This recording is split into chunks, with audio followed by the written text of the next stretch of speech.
To get together. We don't really need you there.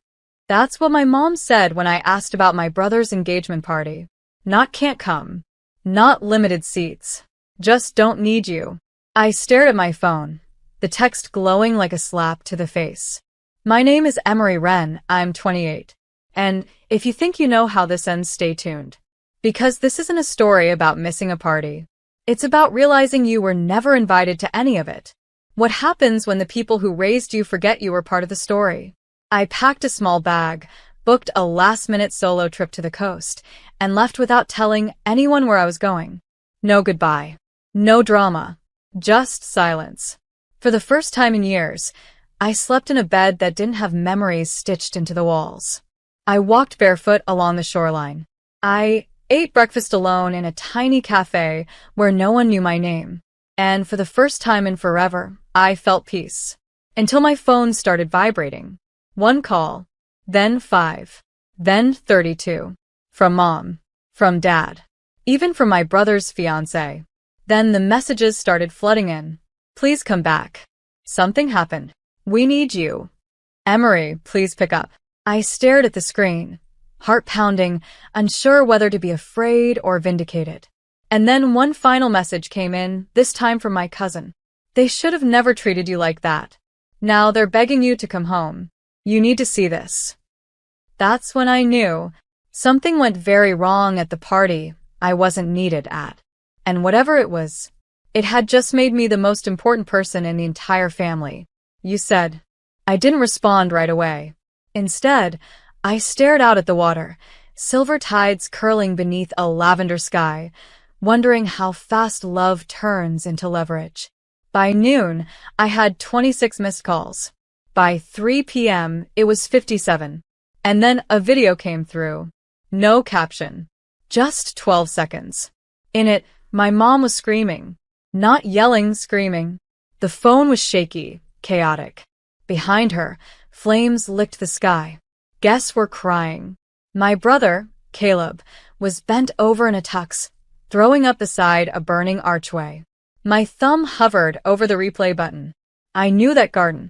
It was the family estate, the one my parents kept saying they couldn't afford to maintain, right before they told me they were helping Caleb buy his second home. So the engagement party had been there. Big, lavish, full of sparkle. And it had gone up in flames. Literally. Still no explanation. Then came a voice memo from Dad, his voice rough like he'd aged 20 years in 10 hours. Please. Just call me. We're all at the hospital. It's about your brother. And the police, they're asking for you. Police? What could I possibly have to do with this? Unless, my jaw tightened. I remembered what I'd done 2 weeks ago. A signature. A form. A quiet legal document I'd submitted online in the middle of the night. They didn't know. No one did, not yet. And if I was right, then something they relied on, something huge, wasn't in their name anymore. It was in mine. Suddenly, my quiet solo trip didn't feel like an escape. It felt like a countdown. And they weren't calling me back for comfort. They were calling because they just realized I was holding the fuse. You said. By the time I pulled into the hospital parking lot, the sun had dipped beneath a haze of gray clouds. Inside, the waiting room looked like a funeral in slow motion. My mother, the woman who once told me I was too emotional for real family events, ran toward me like I was oxygen. Oh, thank God, she sobbed. Emery, we didn't know. We didn't know it was your name on the venue contract. There it was. The slip. The thing they were trying to avoid saying. I blinked at her, deadpan. You mean the contract I paid for? She faltered. Her lips trembled. I thought you were just helping with the paperwork. Because help is all I'm good for, right? Behind us, a nurse called out for a Dr. Feynman. Voices echoed. Machines beeped.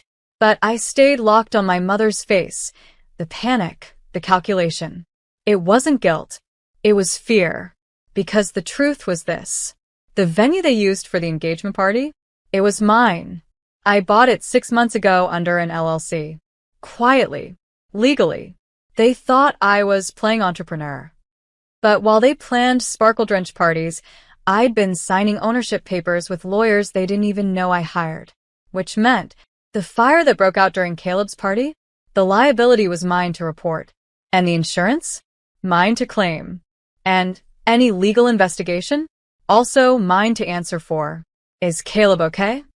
I finally asked. Mom nodded. Smoke inhalation. But there's talk of lawsuits. Guests are threatening to sue. We just need you to say you loaned the space. Stop. I pulled out a folder. Inside, proof of ownership, permits, fire inspection dates. This isn't a loan, I said. This is a reckoning. And that's when I saw it. Dad, standing behind her, pale as paper, because he knew exactly what was in that folder and what was coming next. My father didn't say a word, just stared at the folder in my hands like it held a detonator. It did. I sat down across from him, flipping the pages with deliberate silence. This, I said, tapping the permit copy, proves the venue is under my ownership as of 6 months ago. And this, I slid another paper across the table, is the invoice I sent your assistant 2 weeks before the party. Unpaid. He flinched. I thought we agreed you'd help cover. No. I cut in. You assumed I'd donate. Like always. Just like when you used my savings to float Caleb's first apartment. Or when Mom told the lawyer to remove my name from Grandma's estate. Or when Ezra borrowed my car and crashed it into a pole. I leaned forward. You've all mistaken my silence for generosity. Dad's hands curled. This isn't the time, Emery. Wrong, I said.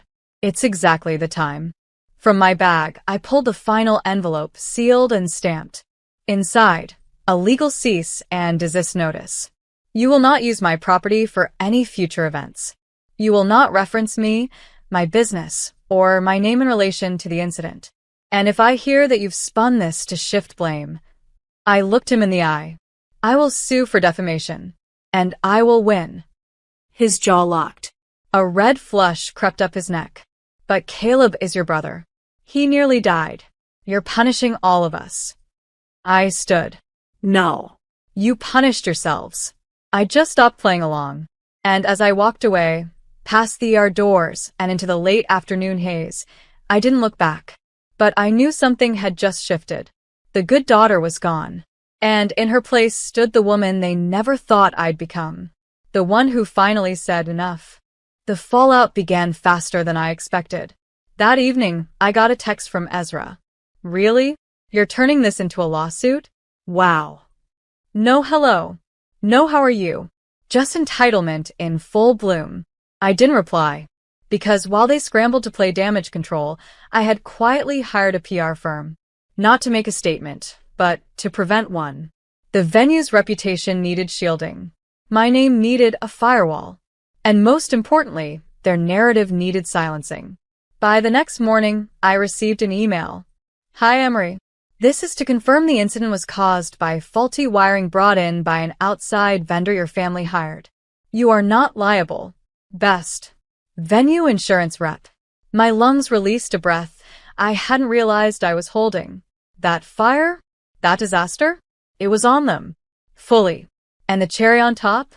The vendor they used had been referred by Caleb's fiancé, the same one who called me a bitter career woman last Christmas. Now they were scrambling to cover their legal costs, medical expenses, and PR crisis, all while discovering they were not covered under my insurance policy. Because they weren't listed. Because they didn't ask. Because they assumed. Again. 2 days later, my father showed up at the cafe I sometimes worked from. He didn't order anything. Didn't sit. Just stood across from my table and said quietly, We're not bad people, Emery. We were just celebrating Caleb. We didn't mean to hurt you. I looked up from my laptop. You didn't mean to hurt me, Dad. You just didn't care if you did. He didn't respond. And this time I didn't give him space to.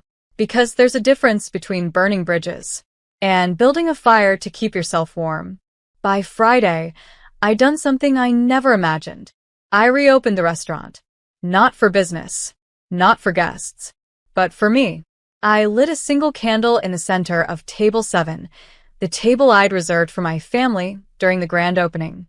The the same one that stayed empty.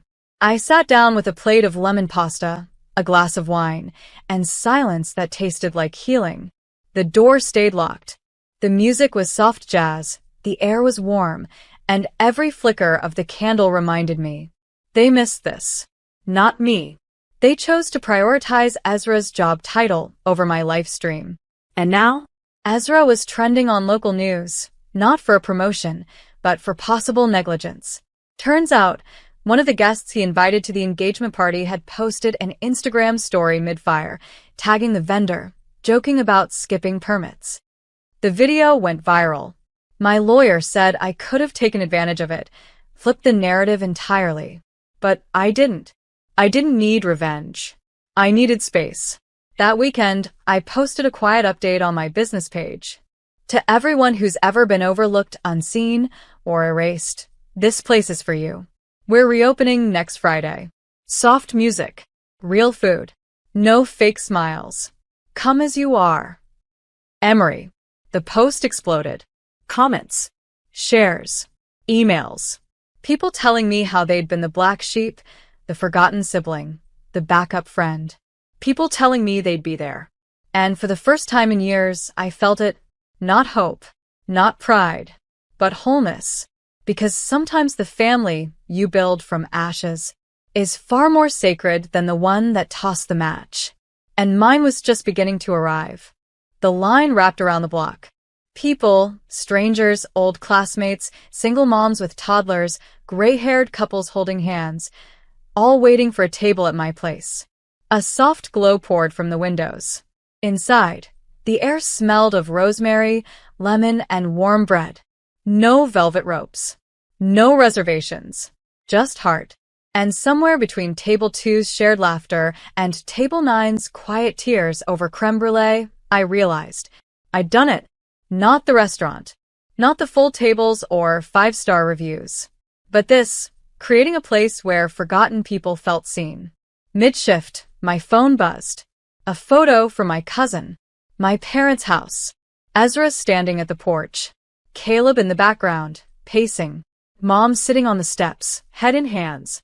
Below it, they're fighting again. Mom keeps saying you should have invited them tonight. I stared at the image. The people who couldn't be bothered to show up for my dream, now aching to be part of its light. But they were no longer the fire I danced around. I didn't reply. I didn't need to. That night, as I locked the restaurant and stepped into the soft hum of city silence, I passed a woman waiting by the gate. She looked familiar. Older. Tired.